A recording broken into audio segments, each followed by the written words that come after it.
Okay, I think we are now live on YouTube, Maxine.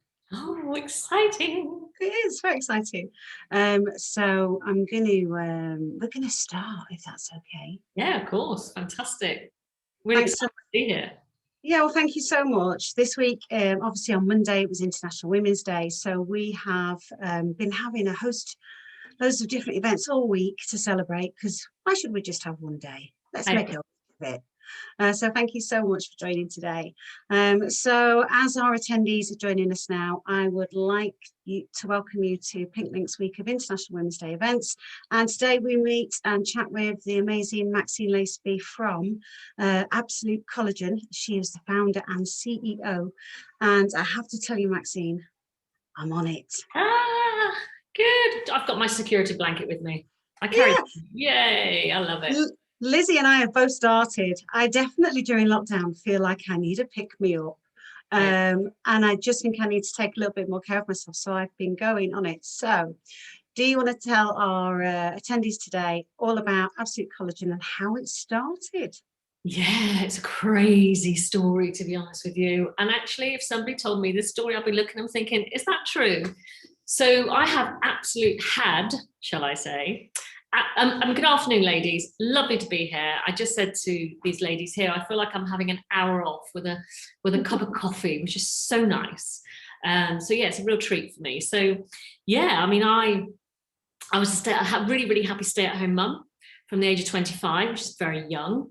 My husband had children when I met him. And he had a very successful business. So my role that I made for myself, it was never forced upon me, was to look after the children. And I was really, really happy with that role.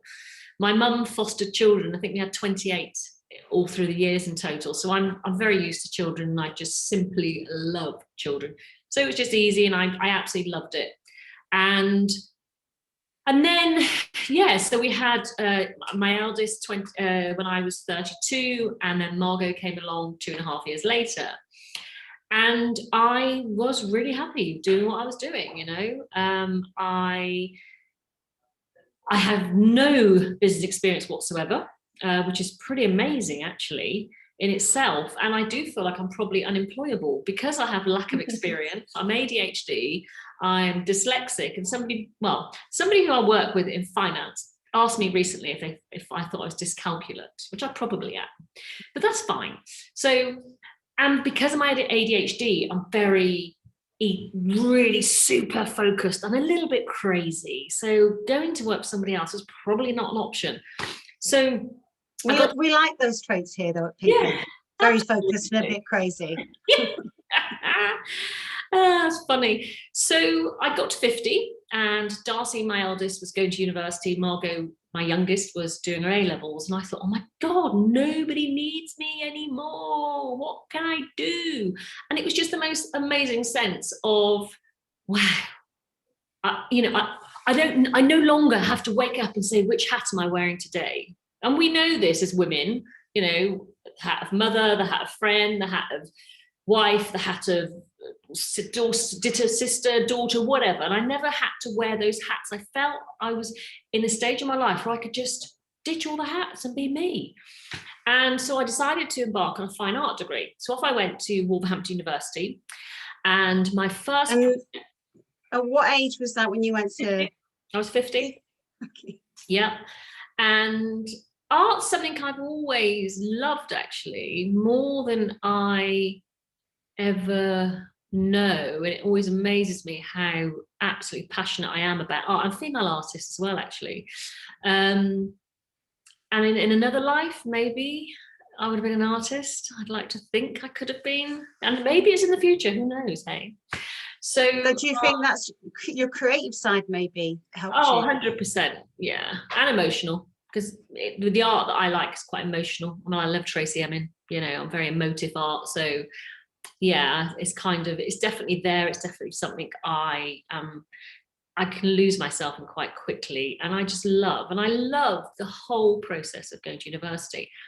So I went off to do my fine art degree, and one of the first projects I did, and bearing in mind fine art students are a little bit wacky anyway. So if you think of all the Damien Hirst and, like I say, Tracy Emin, they're all fine art students. We're all a bit Grace and Perry, we're all a bit woohoo. And So I went off, I did my fine art degree. My first project, or one of my first projects, was to strip myself bare of makeup and let my hair go grey. I had long, dark, curly hair, which was my crowning glory, so people told me. And I think I had one ex threaten to cut my hair off because he said, if I cut your hair off, you won't be the person you are. Hello. Anyway, so I just wanted to see how people reacted to me, a woman of a certain age, wearing no makeup, with grey hair. And I wanted to see if I'd be invisible in their vision. What it actually made me realise is how desperately insecure I was about what I looked like and who I was. And it really, really shocked me. My mum did a bit of modelling back in the day, and she was anorexic. And I don't know if there was some kind of the way I had to look, I don't know. But it just made me feel, really insecure. We went to London on a trip for the university, and I felt really scruffy because I had no makeup on. What's all that about, So I did this project, and I did it for 3 months, and it was a real awakening. And so I sat on my bed and said to myself, Max, this, you can't look people in the eye. There's something fundamentally wrong here. So I knew it had to be physical, emotional, and spiritual, putting myself together. I won't say putting myself back together, because I don't think I was ever broken. I just think I was never Maxine. And I don't know if that's I've only got my point of reference. I'm adopted. I don't know if it comes from that, but yeah, I think, I felt this real over kind of arching desire to just be me. And so one of the first things I did is I started looking at what I was putting in my body. And at the time, the Americans were drinking bone broth. And I thought, I'll try some of that. I've always made my own jus, my own gravy. So I kind of just threw a few bones in, as you would, boil it up, reduce it down, and then let it cool down and drink in the jus. And I just had this most amazing sense of well-being. My friends are going, what are you doing? You look amazing. I was like, oh, do I? And I just felt, after a few weeks, I felt good, And I just thought, well, it's got to be this bone broth stuff. And what type of bones was it? Well, at that time, it was just whatever joint I'd cooked on a Sunday. I would just literally throw in chicken or bone or whatever, all the carcasses, the whole carcass. And Sounds yummy. Yeah, actually, it was quite nice. I do it for my dog now, which is a bit weird. And yeah, so I kind of had this most amazing sense of well-being, and it was pretty much all I changed about my diet. So I was in my kitchen at the time, cooking up sort of these bones, and a laptop that I could barely switch on. I mean, I wasn't kind of computer literate. I hadn't been in business. So sorry, someone's got their hand up. Do you want me to have a look what they're saying? Or Oh, it's me. No, sorry. What were you saying about not being good on laptops? I'm not technical, hey. Welcome to the new world, though, Maxine. Yes, exactly. I run a multi-million-pound digital business, and yet I'm not digital. That says it all, actually. Empower yourself.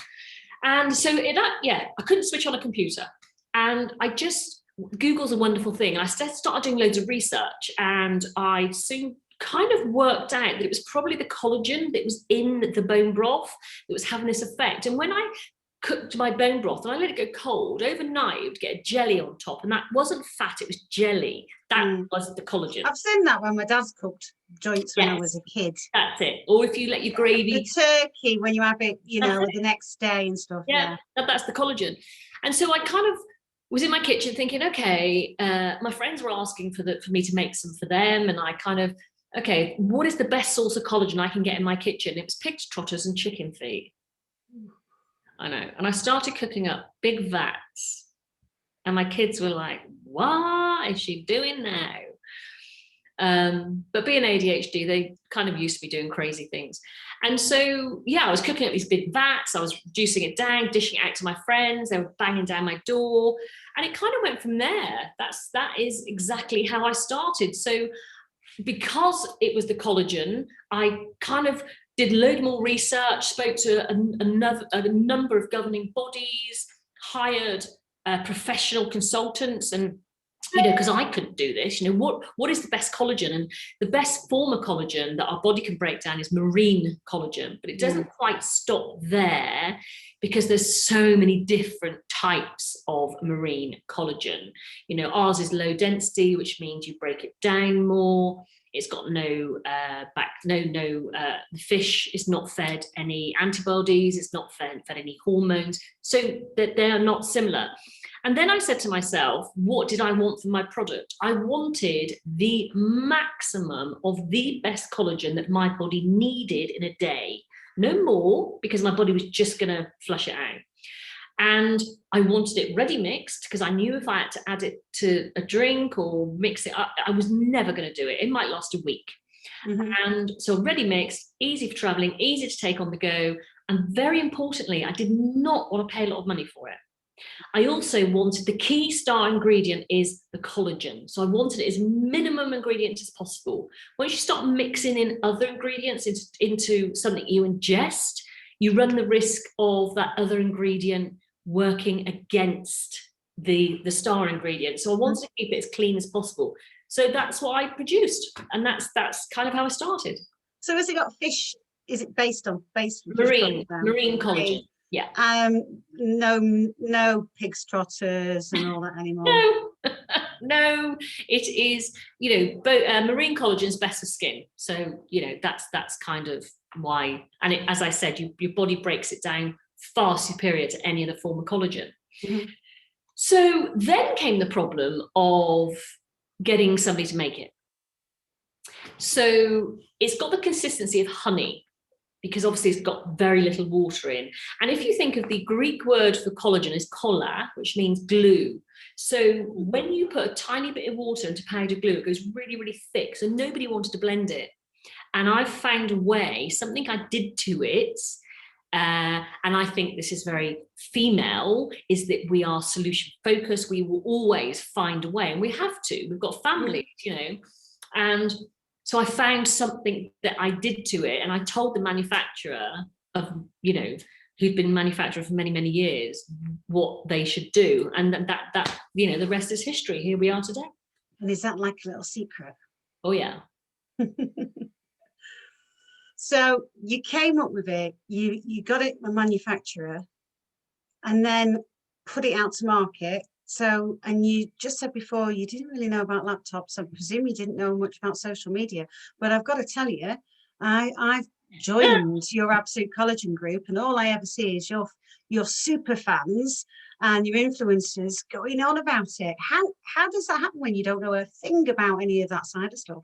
They're not influencers. We've never used influencers. They're all just absoluters. Everything we've done has been organic. Nothing's forced. So I knew nothing about marketing, and I knew I wasn't the marketeer to market my business. Now, something I'm really good at is recognizing what I'm not good at.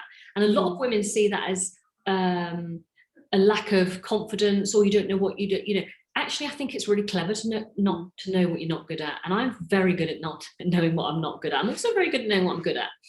And so I did a bit of research on a couple of people, and I didn't know them. And I went off to meet them, and they did social media marketing. And one of them I met, she was the lady that I wanted, and I hounded her until she agreed to work with me. And so social media was how we grew the business at the beginning. And that's tough, because what you're doing is, first of all, you're handing something over to somebody you know nothing about. That's hard. But I was never going to sit there as a 50-year-old woman and pretend I knew about digital marketing. A 50-year-old woman with no business experience, somebody with business experience might know, but I didn't. And so I'd sourced her. I'd gone and found her. I then had to hand her the reins and go, there you are, and trust what she was doing. And the other thing is, you're spending a lot of money. I mean, in those days I was spending, my first month, I spent 1,500 grand. 1,500 on marketing. Now I spend 300. It's mad, and 1,500 in the early days was a hell of a lot of money, and you don't see a return straight away. No. So again, it's that trust, you have to build the brand. So everything we've done has been completely organic, and anybody that says, there's our people that think we're an overnight success. We're not. We've been really working really, really hard, our heads down. And the great thing about being a 50-year-old something woman with grey hair who everybody thinks crazy because she's cooking up pigs, trotters and chicken feed is people give you a wide berth. And the great thing about that is you can just get your head down, go under the radar and get on with the job in hand. And that was really key to where we are today. Yeah, because you started in 2017, is that correct? So I came up with the idea. I started cooking up pigs, trotters and chicken feet in 2015. The website went live December the 15th, 2016. And there was a couple of months where we were messing around. I wanted to know if the website was working right. And our official launch was May 17. That's when we went, whoa, we're here. Okay, so you launched May 17. Yeah. What happens from then to now, from a growth perspective? Oh, sometimes I'm talking about this and I just feel like I'm talking about another business sometimes, because the growth is phenomenal. It really is. I can't even begin to tell you the growth. And for somebody with no business experience, I'm really proud of me. I'm proud of the team. So what did I do? So Brad was the gentleman that built my website, a guy I met through another business. And something I think women are really good at is intuition. And I don't know. You haven't met my ex-boyfriends. Oh. I think my intuition's off on some parts. Oh, well, mine's really good, which is why I'm single. Hilarious. Me too. Be single, I must say. And I kind of knew he was a good person. I could just tell. And I'd phone him up every day going, Brad, how do I do this? Brad, I've deleted all the blogs. Brad. And yeah, hilarious. And so Brad kind of came back from London and said, oh, do you kind of want me to? Yes, I do want you to come on board. And he started part-time, then full-time. And then my daughter, Darcy, I kept running out of collagen because spreadsheets and keeping an eye on things is not my bag. I'm just not good at it. So she was like, Mum, you've run out of collagen again. I think I need to start ordering this. And so that's kind of how it happened. So I surrounded myself. I started building the scaffolding around me that to support the areas that the business needed growth on. So the branding was essential to me. I knew the branding was key. It had to stand alongside every other product and be noticed. So I spent 10 grand on branding on day one, which is quite a brave thing to do. But I knew it had to be right. I absolutely knew. And going to meet the branding team, they had to know me. I had to come into the brand, and they got me. They just got me, and thank God for that. So there's lots of different kind of areas that make the brands, make the product and the business successful. And so we worked from home.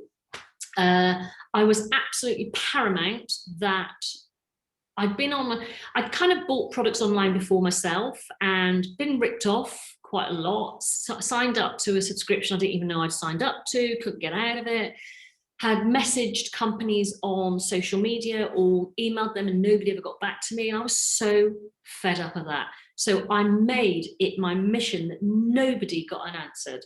So I employed 2 girls straight away that sat on social media and sat across kind of customer service and answered people. They were there before they were needed, because I didn't want one person to not be heard.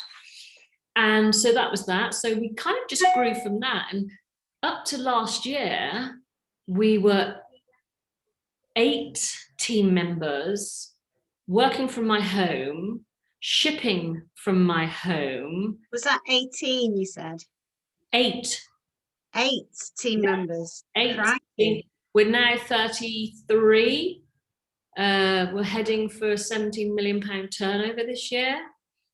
And that was 70. Yeah. Sorry? 70 million.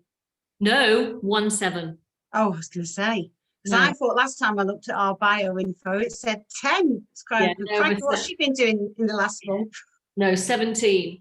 And so we moved out of the house because we were shipping from the garage, which was bizarre. So it would get manufactured, that it would come to a home and we'd post it out. And so then we moved premises to Telford. We've got a lovely office. We do all the warehousing, all the shipping from here. We're about to move again to Birmingham. The warehousing will stay in Telford, but we will move everything else to Birmingham. And I secured investment towards the end of last year, so beginning of last year, I kind of knew we were sat on a fire. I knew this business had something amazing and I could see its potential. I kind of recognized I wasn't that person to absolutely take that business forward. And I may not, I didn't want to take that risk. So I looked for investment, and the investment was never about money. We didn't need money. We needed good people. We needed data. We needed systems. We needed strategic thinking. That's everything we needed. And so I said to the team, right, so if we go back to 2017, very arrogantly, actually, if we go back before that, probably 16, very arrogantly, I said, I want in and out in 3 years. I want to launch this business and I want to sell it in 3 years. And everybody was like, yeah, okay. When it came to that, I built an incredibly capable team, a very hungry, young, impressive, capable team that I felt if I'd sold the business then, I'd be letting them down. And I also knew what we had is just amazing. And also, I'm very passionate about looking after our absoluters. And so I wasn't ready to hand that over to somebody else. And so the investment was all about who can we partner with? It's a minority investment, so I'm still the main shareholder. Who can we partner with that can help us build this business and launch, worldwide and new product development? Who's the person that can do that? And we had 4 offers on the table. And we didn't go with the person that offered us the most. We went with the person that was human, that we can relate to, that we're not a broken business. A lot of companies seek investment because they need money or whatever. We weren't about that. We were functioning quite well, but enabled to take it to the next level. I recognized that we benefit from a really good structure around us. So that's what I did. So today we employ 33, I think it is. And like I say, a £17 million turnover, which is phenomenal. You must look at that and think, crikey, how did that happen? Do you know what I mean? Was that your intention to build something of that size? No, it's never my intention. My point of reference is always the product works. I knew the product worked because I was taking it and it worked. I knew, and I wanted to bring it to as many people as possible. And everything is ever since I started my Absolute Collagen journey, everything's just felt right. And I know that sounds very romantic, but it is. I know I'm being Maxine foremost in everything I do. I've just had a meeting about shareholders, and I don't understand. I'm trying to understand. I'm never going to pretend to be anything I'm not. Now, I'm in a position where I'm fortunate in the sense I've got a very successful business, so I don't have to explain myself. I can bring people in. Sometimes you're in a position where, when I was growing the business, where I needed people but I never, ever stepped away from who I am. I'd be in meetings and I'd put my hand up 4 or 5 times because I did not understand what somebody was saying. There's no point me going to a meeting and not understand. Even if I look stupid, do you know what? I don't care. I need to know what you're on about. And the guys in the office, they tell me some things 6 or 7 times. I keep asking until I get it. And that's okay. So in answer to your question, do I sit here and think, wow, how did I do this? All I can say is always just felt right. And it continues to feel right. And very fortunately, all I am every day when I wake up is Maxine.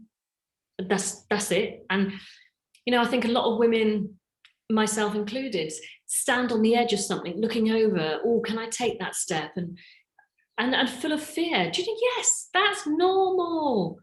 I was paralyzed with fear. But what I know now, a few years on, is sometimes it's not fear that I'm thinking. Sometimes it's just that I need time to make a decision. And I've got to know myself in business. And I know that when I've got a big decision to make, I withdraw. And my team know that. And I've only just learned that. And I kind of go into myself a little bit, because what I need to do is I need to explore in my head all the scenarios. And sometimes either scenario is the right scenario. Sometimes sometimes you can actually paralyze yourself. Oh, what if I do that? What if I do that? Sometimes either road is the right road. But sometimes you've got to give yourself time to choose which road works for you. And that's kind of how I've always been. I always say that to Lizzie when we're making changes. I'll go, leave it with me. I need to sleep on that one. Of course you do. And that's fine. Think about it. I thought that was a weakness. Mm. I actually thought that was a weakness. If I'm in a board meeting, I can't make a decision like that. It's a weakness. No, it's not. It's just taking time out to think it through. That's a very sensible thing to do. I think as well, when I listen to women that we work with, the fear of failure, I'm not going to be good enough, I can't do this, all of those sorts of things. But also when we speak with women who maybe have taken that time, that gap in their lives where they've had children, and then they gave up work to do so, and then they think about going back to the workplace or starting something, it's very much they feel like, oh, I don't really know, I don't know if I can do that anymore because I'm now mum. So to hear your story of how for 25 years you raised your daughters, you never run a business before, I'm sure there are going to be a lot of women who are thinking, cracky, that's amazing, because I was scared when I went back into the workplace or what have you. Do you know, I learn on the job every day, and I can relate it to being a mum. I don't know what it's like to be a mother of a 25-year-old. I'll tell you that next year. We're all learning on the job, and that's okay. I'm learning on the job. There's things I don't know about business that I'm learning, and that's okay. And I think women are very hard on themselves, thinking they've got to know it all. The only way to know it all is to get in that environment, and absorb it. We've got a question coming in the chat from Claire. She's wanting to know, how did you make contact with a trusted manufacturing firm? Yeah, that's interesting. So I kind of looked around and what is the governing body that sets the standards for food manufacturers? Yeah, and it was BRC accredited facility. So I knew the company who I was going to work with had to have BRC standards. And so I just literally went out, and you might find there's only a couple out there. In my field of work, there's only three manufacturers out there. And for me, it's all about personalities. You've got to get each other, and values are really, really important to me. I have very, very high values, morals, principles, and I need that whoever I partner with to have, or whoever I'm working with in business, to have those same morals and values. The manufacturer we're working with now, we worked with on day one, and that says a lot. It's been here this morning, we had a meeting, and we just try not to be anything you're not, and trust your instinct. I like to surround myself with good people, and I know that sounds a really flip-floppy kind of answer, but I'm very good at judging and sussing people and situations out. So also look at their background, look at their accounts. You don't want to be, I don't want a manufacturer that might go bust next month. And you can get access to those quite easily. Look at go on Companies House, look at who's involved in the business, how long have they been going, who have they been working with, what products do they do now, and share information. They need to know how the meetings we have all the time now is, what's your projection for the next year, because they need to ensure they're prepared for the growth. Yeah. So yeah, Google everything. So whatever industry you're in, look at what the governing body is, and ensure whoever you're working with is on that guideline. That's my advice there. Yeah. And then pandemic, let's talk about it, because we can't avoid it. No, we're still hanging around, isn't it? Yeah, we still are.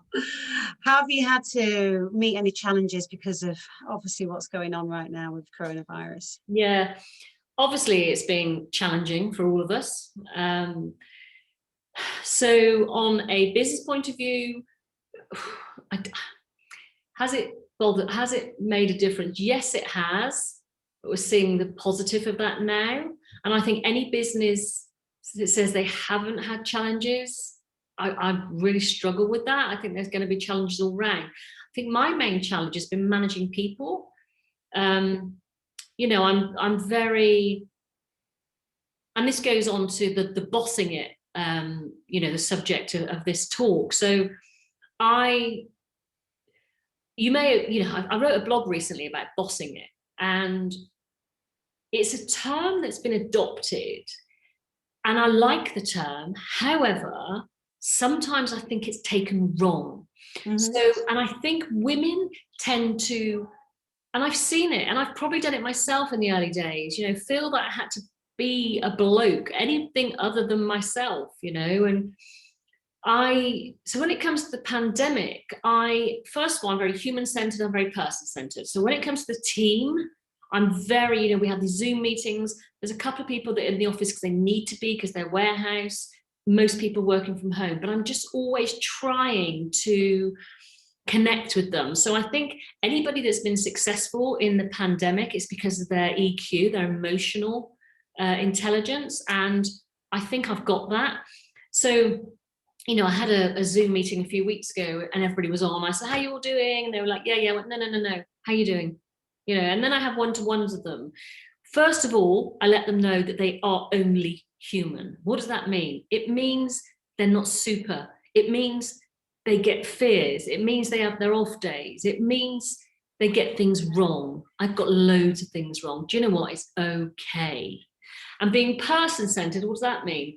That means that each of my team members are completely different and need treating differently and have different needs. So that's how I'm coping with the pandemic, is really reaching out and ensuring my team are okay. Because at the end of the day, it's my team that have enabled me to be where I am today. Not me, and I always say this, the success of the business is in everyone else. I just came up with the idea. They all made it happen, you know, and they make it happen on a daily basis. It's interesting what you say about not being a bloke, you know. To be honest, people ask me all the time, why have I got pink in Pink Link? And for us, it's about, because I came from a corporate world, and then in those days there was not many women in my position in the world I came from, work-wise. And for me, it was finally sort of saying it's okay to have a bit of pink in your life, you know. It's not weakness, girls, you know. We are who we are, and not to shy away from it. So interesting that you said that as well. Obviously, we've talked a little bit about the pandemic. We are speaking to so many ladies who, and we know it's on the news all the time, Let's Get Britain Talking, or the rest of it, about mental health. What's your take on everything that's happening? Have you experienced with your team or anything like that, any mental health issues, or yourself felt anything during this time that's been difficult to cope with? Yeah, I mean, during the pandemic, yes, and it's all about that human-centered, person-centered approach, you know, looking at people individually, trying to get to know them. You know, there's one team member that I know gets quite insecure if they're not in the office. They feel left out, and it's automatic reset. Oh my God, you know, what is my job safe? You know, it's about recognizing those things, taking time out and getting to know your team. We've all got different insecurities. And I'm a great believer in talking. You know, I was suicidal 8 years ago, 9 years ago now, and I wanted to die. You know, I absolutely wanted to die. And I recall lying in bed, and I actually think that was menopause now, to be honest with you. I recall lying in bed and it was snowing out and the bins needed putting out. I was too frightened to put the bin out. And whenever I do talks, whenever I do anything, I say to people, you might not want to be an entrepreneur. You might not want a multi-million pound business. All you might want to do is just put the bin out. Do you know what? That's okay. So I'm really passionate about women in general. You know, I think we're very humble. I think we do so much. Even the women that don't work do so much. I know myself, you know, you're putting everybody else first. And that's okay, because that's, for me, how it felt right to put everyone else first. And it was right for many, many reasons. But then there comes a time when it can be about you. Yeah, and I actually think that was that for me, looking back, and I've discussed this recently with somebody else, I think that was menopause. I really, really do. And interestingly enough, I was chatting to somebody the other day, my daughter actually, and she was talking to somebody about kind of cognitive growth. And they say there's a massive cognitive growth that happens from about 40 to 50 years old. And I thought it was really interesting because I can see how I've grown over the last couple of years. And I guess part of that is getting to know myself in business. So that's kind of a bit about my story. And I wanted to share that because I think it's really important that, because I remember going and watching people and looking up to people thinking, oh my God, they've got it all together. Look at them, they're amazing. But you know what? We've all got stuff. You know, who would you have thought I was suicidal 8 years ago? No. And actually that's true. You know, that's my truth. But that's part of it, isn't it? Because you see things on social media, you see people posting on social media of all those images and, oh, you know, this and the other, but people don't go around with a label on their head. This is what I'm really thinking. Yeah, and I think, again, that's a woman, you know, we judge people's externals on our internal. So we look at somebody and think, oh my God, they got it all together. I haven't. No one's got it all together. Everybody's got insecurities, you know, it's kind of human nature. And it's okay. It's okay. Yeah, I feel very passionate about that. So as far as mental health goes with the team, you know, we've got private health and, you know, they're all, you know, we've got HR system that, you know, when I brought the HR in, the person, her brief was, you are here to look after every single team member. It's not about me. It's not about the leadership. It's about the team. And that's what I say to my team members, you know, she's there for you, you know, to look after you. And I think the more you look after people, the more you get back. Yeah. And I presume you must have had people around you to help you at that time to come out of how you were feeling. I don't think I told too many people, to be honest with you. Yeah, I don't know if it's part of, I don't know. I mean, yeah, there was obviously people that I spoke to, and I couldn't see light at the end of the tunnel. And I look back now and I think, oh my God, you know, what if? But you know what? That was very real. And I would not be the person I am today had I not experienced those things.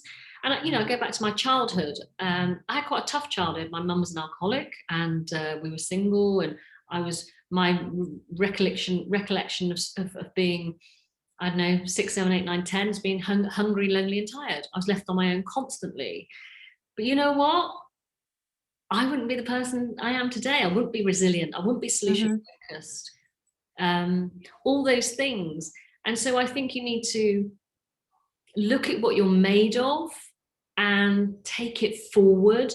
You know, I will never say, oh, I was really hard done by as a child. I'll go, wow, my childhood gave me so many wonderful experiences that I can apply every day to my business. I think it helps to build your character though, doesn't it? These types of things. I think so. You know, I do think so. And I never forget where I've come from, ever. And I come from a line of, well, I was adopted into a family that all the women were really, really strong. And actually everyone saw my mum is very weak. But actually, the thing I learned from my mum is, just because somebody doesn't do it your way, it doesn't make them weak. It actually makes them very strong. She never physically said that, but that's what I got from her because she did everything her way. And I think you've got to embrace who you are. And it does come into your business as well.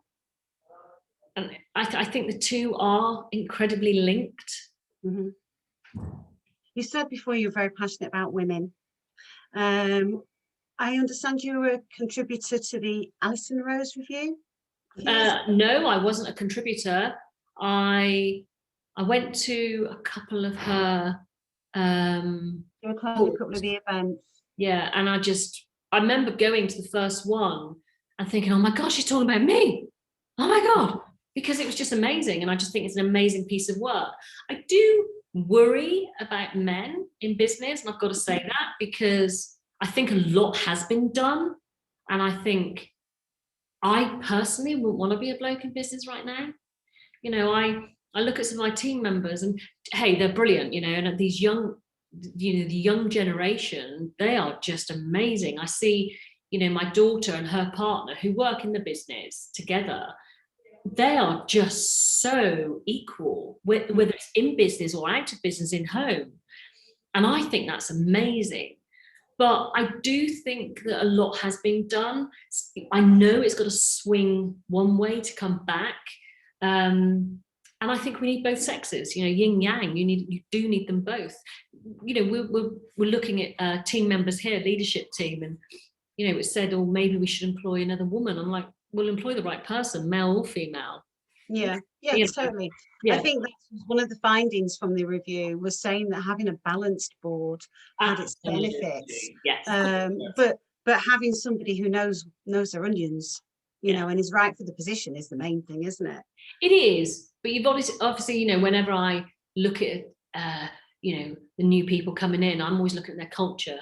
I want to know what they're about. You know, yes, everyone else is, you know, the board have ascertained whether they can do the job or not. I know they can do the job. I want to know about them. I want to know how tangible they are. I want to know if they're human. I want to know if they're relatable. I want to know if they're respectful.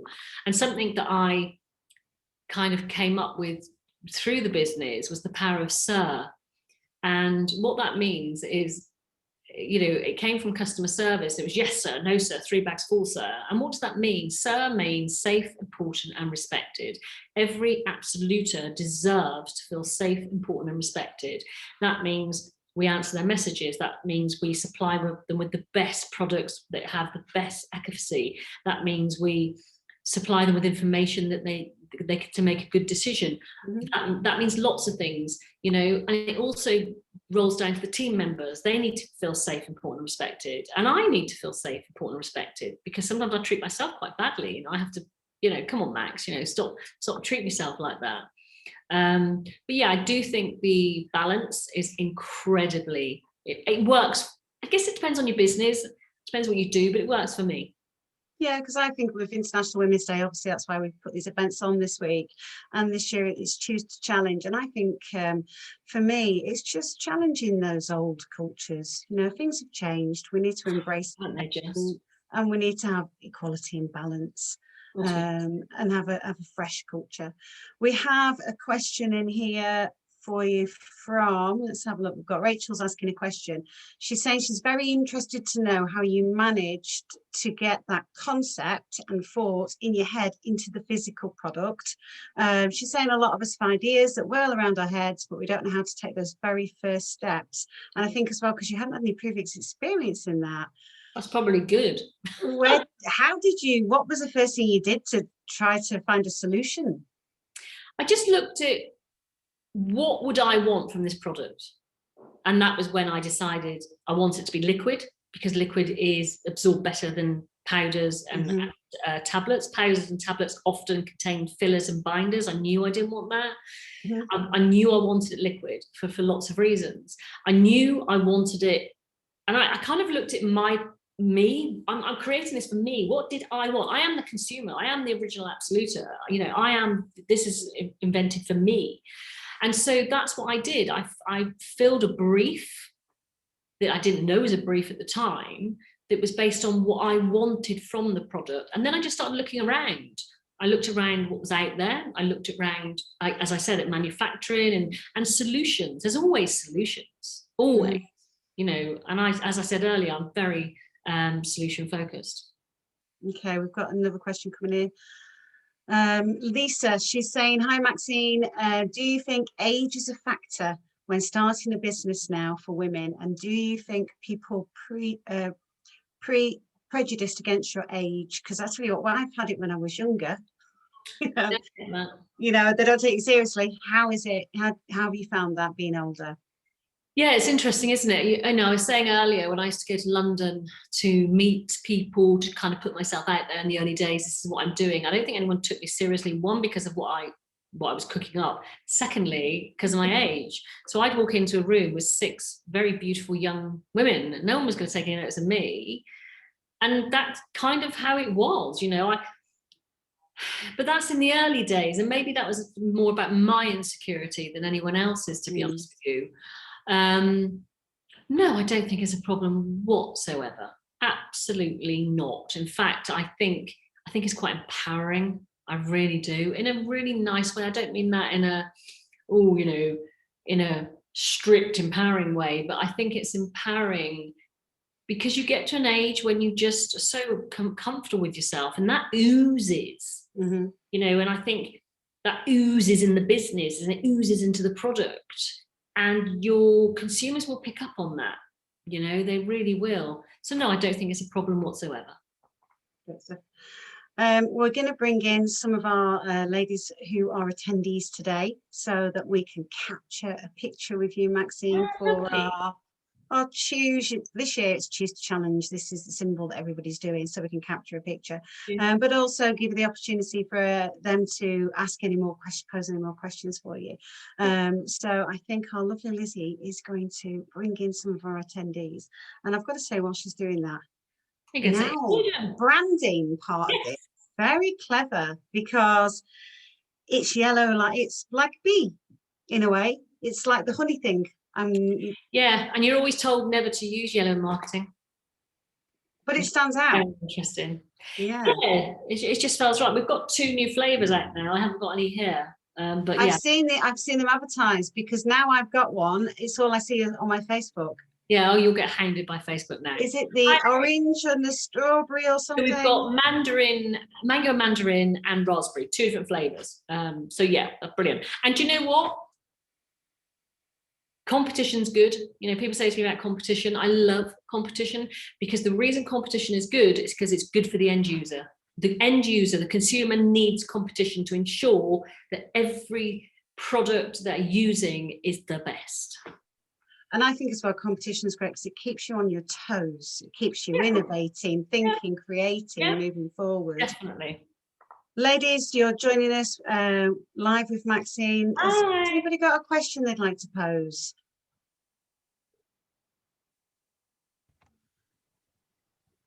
No. Yep, Sylvia? Do you have other products in the range, or is it a single product business? So this is our hero product, and as I said, we've got 2 new flavors, and so we listen to our absoluters. We've got a very engaged audience. We're so lucky. Your skin's amazing, by the way, and we're always kind of, what do you want? What do you want us to do? What can we do to make you feel? And we're all about feel your absolute best. It's not about looks, it's about feeling. And so they asked for a collagen boosting serum. So obviously the ingestible collagen drink works from the inside, and then the serum works from the outside. And this was 2 years in development, and it's just absolutely incredible. And again, it had to be affordable. It had to be, our ethos is beauty shouldn't be pocket deep. We're not a beauty brand though, so it's kind of like we have got 2 new products being developed this year, 3 new products actually, that I am so excited about, but I can't tell you what that is. But it's about doing surveys and asking our absoluters, what do you want? And sometimes they don't know what they want, but they tell us their problems, and we go away. And what we've done with these 3 products coming out is we've kind of we did a survey and reached out to thousands and thousands of our absoluters, and a lot of them came back with the same problem. And so because I'm solution focused, it's like, we've got to fix that. What can we do to make that better for them? And so we've been working with scientists at the moment, and I'm so excited. So that's coming out this year, and I feel really excited that we can service our absoluters, and it's all about them. So yeah, that's how our new products come about. I didn't realise you had the serum. I might have to give that a try. Oh, it's fabulous. My daughter developed it. It's so lovely. It smells divine. Rachel, did you have a question for Maxine? Yes, I did. Right. You kind of touched on the market research side, which I was quite interested in, how you go about that initial market research, because the other thing I was thinking is, obviously it's not exclusively for women, it's a male and female thing. So how is the male market reacting to this? So when I launched, yes, I'm a woman, so I launched it for women, but men were buying it. And out of respect for them, in the early days, I have got an old box here. It had a female face on. The old box had a lady's face on. And I didn't think the blokes kind of would want that in their house as a product they were using. And so I just felt it out of respect to give the guys their own look and their own branding. So the men's is identical at the moment to the women's. It's just a completely different branding with black sachets. And that felt a respectful thing to do. We may be changing this soon. We may be adding an ingredient that men need. I can't say too much about that. But yeah, men react really well. They love it as well. But to go back to market research, again, we're very fortunate. We've been going now for a few years, and because we've got such an engaged audience, we've got an abundance of research, and we're always asking our absolutist questions, and they are so happy to feed back. So that's brilliant. Clarissa, did you have a question you'd like to pose? Yes, first, Maxine, I want to say Hi. how amazing, you're so inspiring. You gave me more than I expected today, so thank you for that. I wanted to ask, so do you think marketing was probably one of the amount of marketing that you paid each month was one of the most vital things to get your product out there? And the other question was regarding knowing the right time to bring in an investor, because you said you had a 3-year plan, but then you changed things, brought in the investor. Was that to help expand the way the business was going? And what would the investor's role be in the company? Thank you. Yeah, so sorry, what's your first question?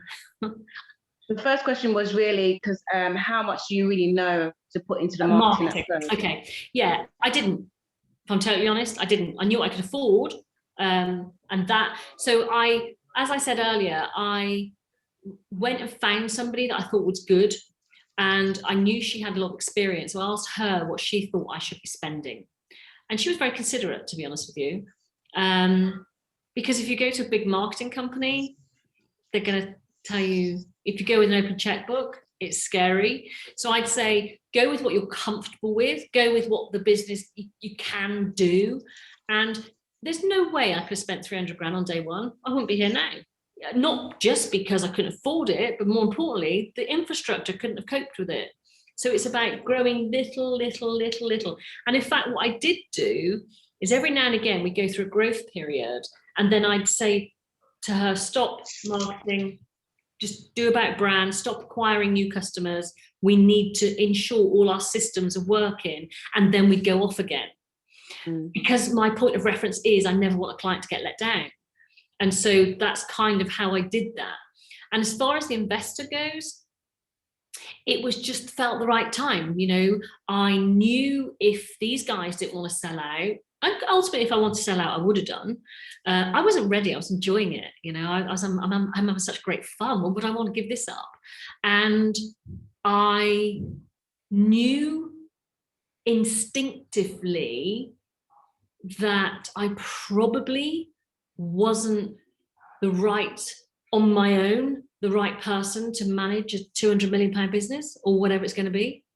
And so it's like bringing those people in now. And you know, you should think like a 50 million pound business before you get there. You should think like a 20,000 pound business before you get there. So it's always for me about thinking ahead.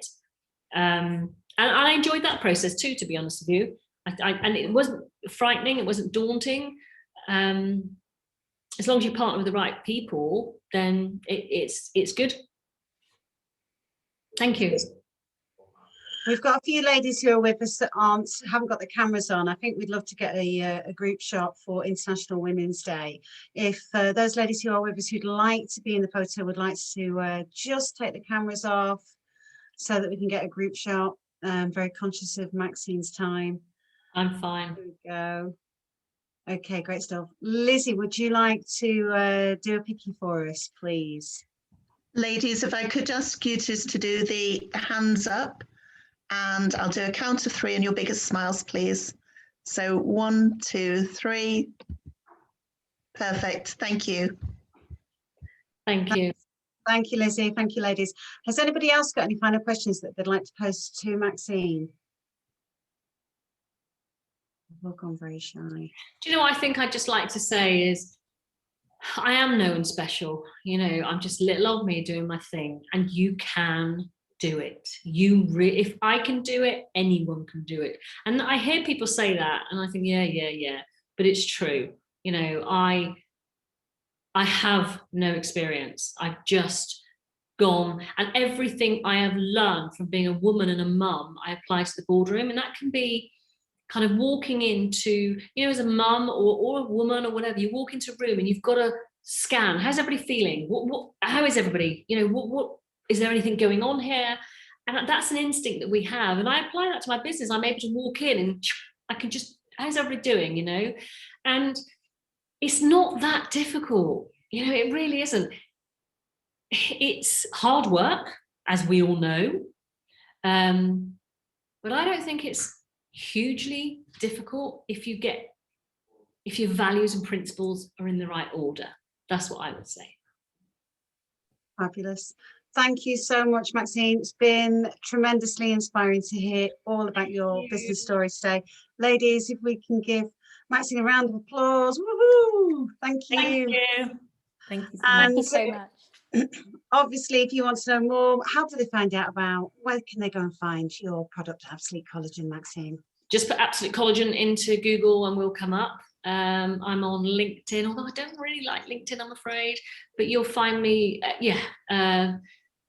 Absolute Collagen, Maxine Laceby, you'll be able to get to me, don't worry. And if you've got any questions, please reach out.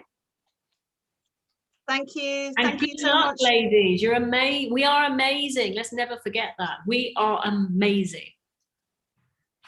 Bye. Bye.